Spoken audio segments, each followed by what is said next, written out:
Hi, this is Donna Taggert, the dietitian for Department of Aging and Human Services. So last month, if you remember, if you watched it, I did something on inflammation, and fiber was a big component of decreasing inflammation. So I decided to kind of really focus on fiber this month and just really go a little bit deeper into what fibers are and, how can we get more of it.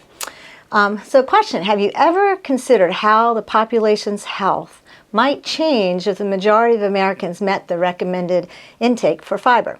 Fiber is a very impactful nutrient that has been inversely associated with chronic disease risk.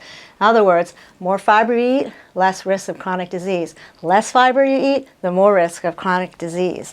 Half of all Americans have one or more preventable chronic diseases, many which are related to poor quality eating patterns and physical inactivity. Most Americans are not meeting the recommended dietary amount for fiber. 80% of adults in America underconsume fruits and vegetables and whole grains. So it kind of makes sense. Where is most of the fiber coming from? Fruits and vegetables and whole grains. So let's just talk about what is fiber, how much do we need? The National Academy of Medicine says the daily fiber intake for adults over 50 is 21 grams for women and 30 grams for men. We'll talk a little bit more how to reach that goal, but let's talk about what fiber is. There's two types of fiber. One is soluble fiber. It dissolves in water. It makes like a jelly-like substance, clings onto cholesterol, takes that out of the body, fills up in your stomach, keeps you feeling full, prevents say if you're digesting foods that have a lot of sugar in them, the blood sugars go very slowly because there's a lot of fiber preventing it from escaping out of the stomach at a quick rate. So lowers cholesterol, helps manage our blood sugars. Soluble fiber is found. And these are just some of the foods, but they're found in, I'll find them here, barley, in oatmeal, bananas, avocados, peas, legumes, citrus, carrots, psyllium. Now psyllium is one you see mostly in your fiber supplements, but it is a soluble fiber. So then there's insoluble fiber.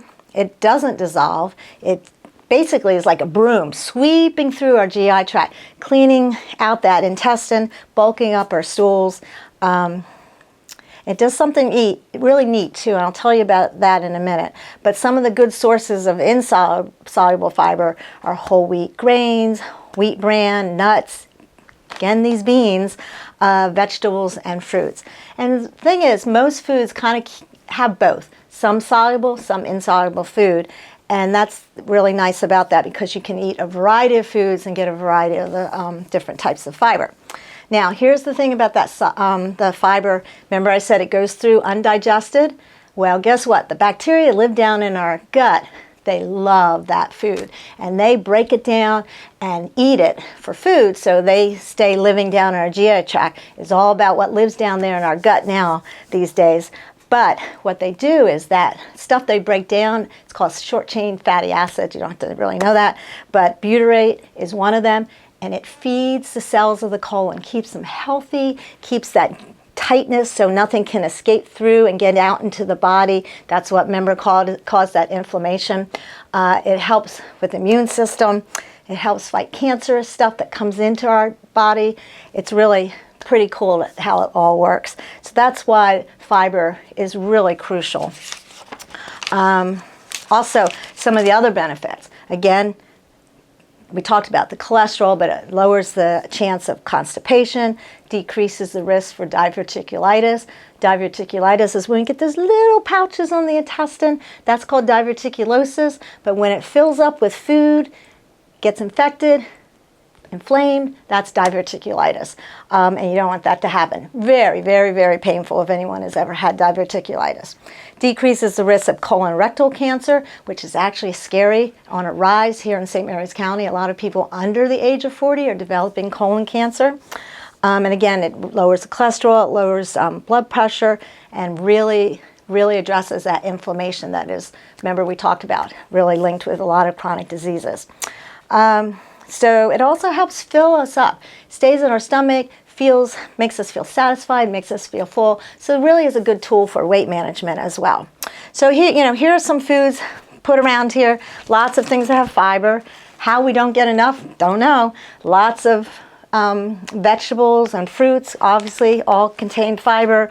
Nuts, popcorn, cereal, there's the barley, the legumes and brown rice instead of white rice, whole grains, all kinds of good foods that have fiber. So how do we get it? Well, breakfast is the key. There's so many good foods that have high fiber. What I recommend is choosing a breakfast cereal that has at least 5 grams of fiber. I like the grape nuts. This has 7 grams of fiber. But remember when I talked about before, don't isolate what you're looking. It's all about everything in the food. So you want to, I personally look at how much fiber, but then how much sodium is it? How much let's see, protein. Is there any added sugar? This has 0 added sugar. So you want to look at the whole package. You don't want to find a cereal that has super high amount of fiber, but it's, really too much added sugar or a lot of sodium. So really read the labels. Label reading, that's really important. I knew I was going to knock everything down in a second. Also, if you don't like high fiber foods, kind of mix like your low fiber cereal and put some high fiber, or put some wheat germ, wheat bran, oat bran, mix it in there and up the fiber content of your low fiber cereals. Top it with fruit. Easy way to get some fiber. Switching to whole grains. The recommendation is make half your grains whole. I'd say make them all whole if you can. So switching from the white rice to brown rice. And I didn't bring any, but whole grain pastas, whole wheat breads. Always looking at labels, like this label for this bread. You want to look at it, and this says you want to have at least 2 grams of fiber per slice, and this has 2 grams of fiber for 1 slice of bread. But then again, you can always look at the ingredient, make sure the first word on your thing is whole. And you can also, you probably can't see this, but there's a little stamp here. It's called the whole grain stamp. Whenever you see this, it's like a little sheaf of wheat, I guess. That is indicating you're good to go. It's got a good amount of whole grains in it. Also comparing things. Like here are 2 of Thomas's English muffins. Here's the regular English muffins, and the fiber is 1 gram. Not so great. But then if you compare, even within different companies you can look at, or within the company, this one is a multi-grain one, and it has 8 grams of fiber. So really big difference. I serve these to my family Sunday brunch all the time. They don't notice the difference. They're not like, what kind of English muffin is that? So again, sometimes you might like things, sometimes you don't, but give it a shot and see what you can do with trying to change things up a little. Bulk up your baked goods, making half like the flours, half whole wheat, half white, maybe adding some bran, oat bran, wheat bran, ground flaxseed to your muffins and stuff. That can help a lot. Learning to like legumes. Those are our beans. A lot of people don't like beans, but they are powerfully packed. Not only is this one of the foods that have the most fiber naturally in it, they're filled with protein, filled with vitamins, filled with nutrients that we can get from just having legumes. So, these are dried ones. You can get them canned. Just look for the no salt added canned ones. Throw them on a salad, make a soup. Bean soup is great. You need to hide them in your pasta sauce. There's lots of things. Have hummus, chickpeas, all kinds of good ways to get beans into your diet. Eating lots of fruits and vegetables. I always say 9 to 11 servings, as everyone tells me that's so much. Well, okay, say you do 7 servings of fruits and vegetables. Average vegetable has about 3 grams of fiber. 7 times 3, 21. You're almost to the amount you need just by eating your fruits and vegetables every day. And don't peel those fruits. Eat the skin on it. That's where a lot of the insoluble fiber is. They still have the soluble fiber within it, but the insoluble is in the skin. Make your snacks count. Instead of reaching for a donut or some cookies, grab a piece of whole fruit. Get some raw vegetables with some hummus or popcorn. Even peanut butter has some fiber in it. So you can go with some popcorn, has fiber in it, a whole grain cracker. I always am pushing these Wasa crackers because they're totally whole grain, but you now can get whole grain crackers in a lot of the different things.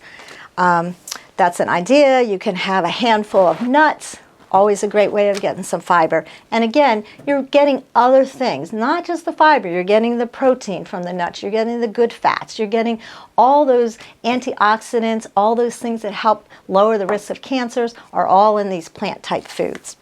Now, there are some times you don't want to eat a lot of fiber if you have had some kind of surgery, when their symptoms flare up from some kind of digestive disorder like Crohn's or ulcerative colitis or diverticulitis. When those little pouches fill up and get inflamed and infected and don't want to do fiber, might just punch a little hole in those little inflamed areas as it goes through. So low fiber when you've got certain flare-ups.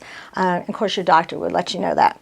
Gastroparesis, that is a complication of diabetes. Your stomach just doesn't churn and move things out very well. So you know how a cat can get a hairball?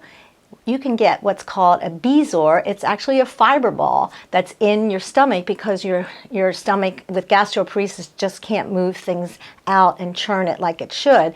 So again, low fiber is usually appropriate for someone with gastroparesis. And of course, if you're getting that lovely colonoscopy prep, you're not going to be choosing fiber for that. So how do you figure out how much fiber? Well, if it's got a label on it, it's going to tell you. Here are these beans. Here, this is a 13 bean soup mix, has, believe it or not, 18 grams of fiber for a fourth of a cup.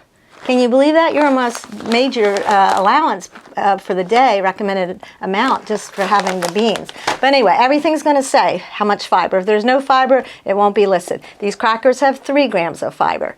So again, if it has a label, great.